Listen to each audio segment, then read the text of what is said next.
अधिकारी वर्ग पैसे घेतल्याशिवाय कामच करीत नाहीत। गरीबाचे काम व्हाय नाहीत, समजे नंबर 2 वाल्याचे काम व्हायले। तर आता शेतात समजा उदाहरणार्थ एखाद्याला शेतात रस्ता नाही, त्याने 2-2, 3-3 वर्ष झाला अर्ज केले।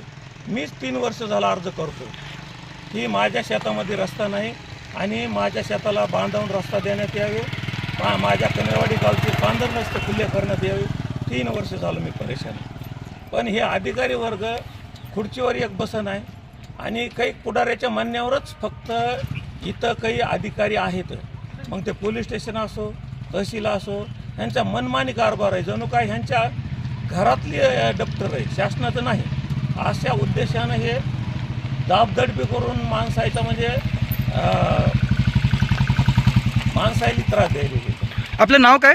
माझं नाव हनुमंत पट राहणार कनेरवाडी।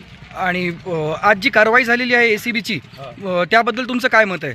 नाही, असं व्हायलाच पाहिजे, कारण प्रत्येक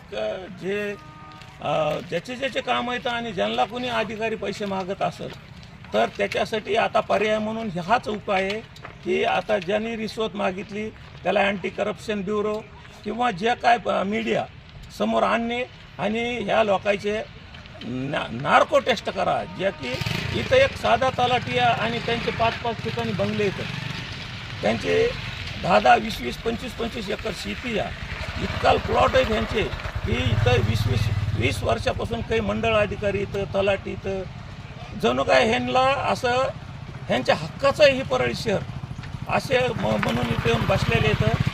कारण मंडळ अधिकाऱ्यांनी समजा तलाट्याला आपण अर्ज केला किंवा मला रस्ता नाही, तहसीलदाराला अर्ज केला, त्या अर्ज मध्येच फिरायला तर मंडळ अधिकारी कुठं काय पाहिजे त्याला कोणी विचारीना, तलाठी कुठे आहे त्यांना कोणी विचारीना, तहसीलदार लवकर निर्णय देना, SDM लवकर निर्णय देना, म्हणजे हे नियमाप्रमाणे कारवाई कुणालाच करी नाही। तर हे मिली भगत आहे समधी, तर प्रत्येकावर अशा कारवाई व्हावा होता एवढे माझं म्हणणं आहे।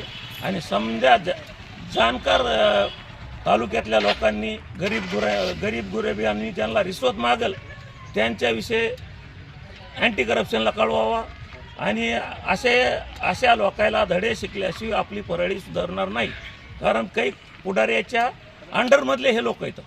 तुम्ही जी आतिषबाजी केलेली आहे त्याचा तुम्हाला काय वाटतं? म्हणजे तो माझ्या मनातून आनंद झाला, कारण माझ्या शेताला कुलूप लावलंय, माते फिरू लोक यायले, त्यांची मिली भगत व्हायली, कुणाचे बी रस्ते कुणी बी अडवायले, कुणाच्या बी मनमानी कारभार झालाय परळी।